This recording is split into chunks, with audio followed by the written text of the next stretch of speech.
17x economic growth in Venezuela in the near future? Well, today we are going to discuss. Welcome to Venezuela Insider, the only place in Venezuela for expats, digital nomads, entrepreneurs, investors, travelers, and related internationals. For more information, venezuelainsider.com. Today, we are going to talk about a potential 17x in Venezuela on the near future if a transition happens in the country. And this particular estimate that is very, is very optimistic, but yet again possible, comes from the opposition leader Maria Corina Machado. She has been in discussions with different investors worldwide. Just recently, she got a meeting with the British financial group Barclays, some investment firms, so hedge funds, and also people from the IMF and the World Bank. But also, she has been active throughout this year, also talking with oil multinationals and mining multinationals, and even some AI multinationals regarding Venezuela. And the plan for Maria Corina Machado is turning Venezuela into the energy hub of Latin America.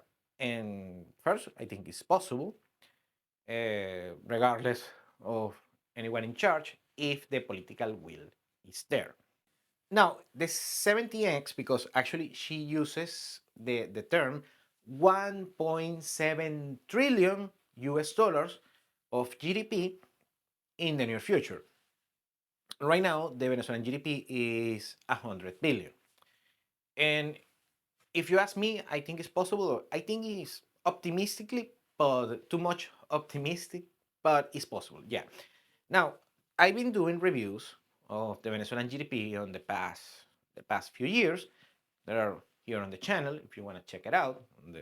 Just 2-3 years ago, and we know that the Venezuelan GDP collapsed. It was close to 400 billion and collapsed 80%.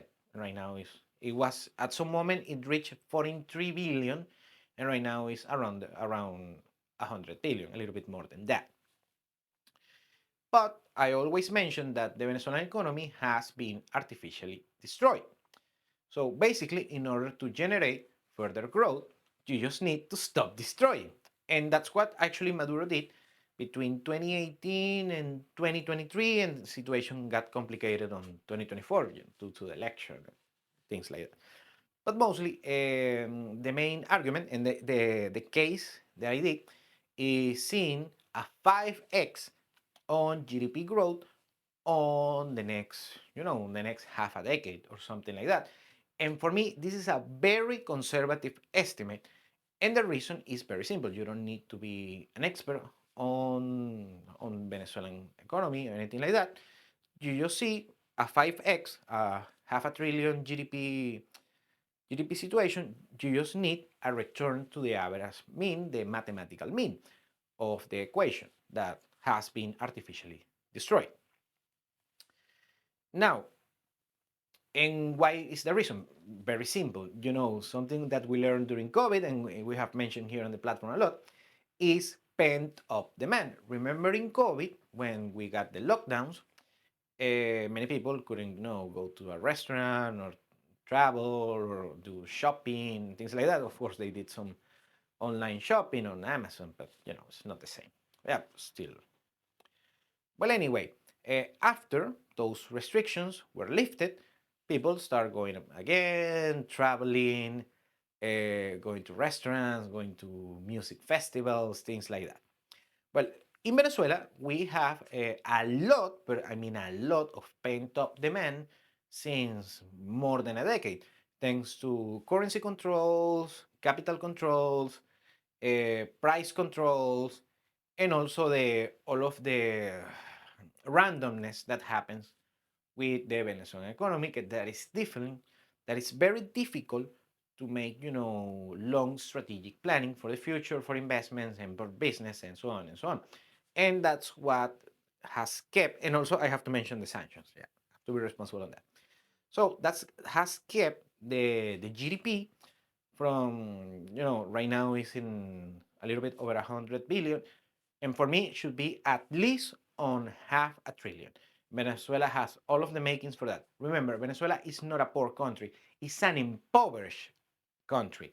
That is a completely different concept. Venezuela is not like Haiti. Venezuela is not like Cuba. Venezuela is not like Africa, a place like that.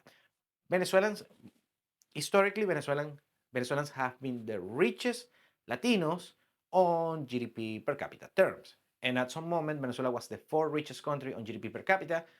And until the 70s, it was a top 10 and then start lagging and then, boom, collapse. So my conservative estimate is half a trillion. Now, Maria Corina Machado's estimate is 1.7. So we can meet in the middle, maybe uh, zero point 0.6 trillion, zero point 0.8 trillion. A trillion, I think, is very reasonable, like in a decade, something like that.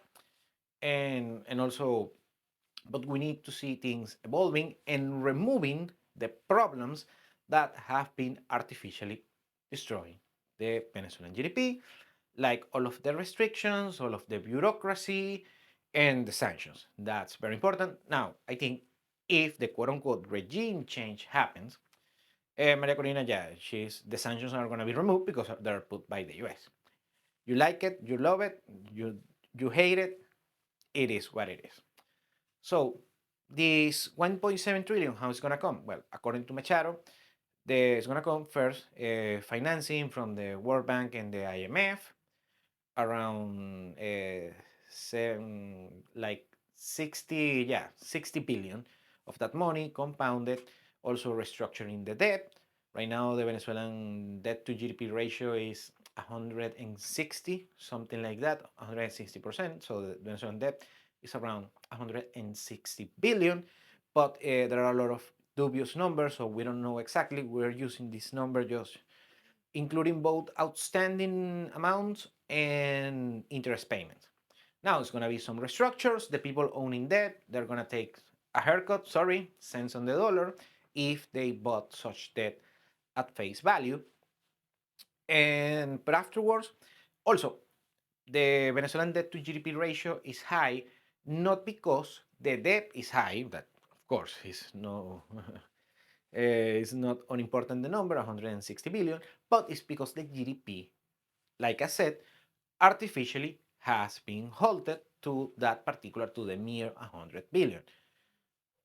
And we have many people will say it's on oil, and Maria Corina, of course, the thing, the Venezuelan economy goes as the oil economy goes. Venezuela used to produce over 3 million barrels of crude oil per day. Right now it's producing, give or take, 1 million. Uh, that's 70% less, but has been growing since COVID, that reached a bottom of 400,000. Also, you had COVID, of course. And Venezuelan, contrary as you might think, because I see a lot of these geopolitical experts, that the Venezuelan oil is unvaluable because it's very heavy and yada yada. And please disregard that. First, Venezuela has all kinds of oil, but the most important reserve is on crude oil, on heavy crude oil, indeed, on the Orinoco Belt. So for those geopolitical genius that they don't know about petroleum engineering, I'm a petroleum engineer, so I know what I'm speaking. That goes for Peter Saham and Jeffrey Sachs and all of these morons. Okay, getting producing oil in Venezuela is quote unquote fairly cheap, because that's the money, that's what you want. You want a return on investment regardless on the quality of the crude oil. So producing oil in Venezuela, in order to get it to some decent level, exporting level, like the WTI and the Brent, costs around 30 $35 dollars per barrel. And then, of course, if you do the math, do the price internationally, is around 50, 60, you are making a good profit on that. And if you produce millions and millions and millions, you are going to make money on that. Also, only the recovery is going to generate GDP output, because you need drills, you need operational drills, oil rigs in the country. You're going to need like 100 working at the same time, Right now, there are just a handful of them. I don't have the exact number. Some numbers say 2 or 3. I'll say it's a little bit higher, but maybe not 10. But I don't have the exact number. So you will have roughly 100 oil rigs working at the same time. Also, you have to revamp the the pipelines. That we have a bunch of pipelines. Remember, Venezuela used to be one of the most important oil producers in the world, and we still have the infrastructure. Just need some updates, to say the least. The refineries, same thing. Venezuela has like 6 very important refineries. They are still, on a dubious state, but they are working. So they just need, they need some love. That's it. And so the logistics is there, the oil infrastructure is there, just need some oil rigs going on, a handful of investment for multinationals, yada, yada, yada, 2 plus 2 equals 4, and we can get there. Now, mining, same thing, just putting the big investments, infrastructure, also the commercial side, that's more of what I do right now. Real estate is gonna, go into the moon, like the people on Wall Street bets like to say. The commercial, yet again, you have potential on car manufacturing, the industry, uh, retail services, airlines, you name it, you name it, you name it. There is a lot of pent up demand on the commercial side, and that is going to take off eventually. Just needs a little bit of a change on the sentiment right now. So, yet again, in order to conclude the video, I think 17x is possible. It's too much optimistic for me, but a 5 to 10x is pretty much doable. And let's see what happens yet again. And let's see, first, you have to solve this political gridlock that you have right now between Maduro, between the opposition with Machado, and the most important thing with Trump. So, thank you again for your attention. Thank you for watching Venezuela Insider. Please like, share, and subscribe. Follow us on social media. If you want to work with us, venezuelainsider.com. Thanks again and have a nice day.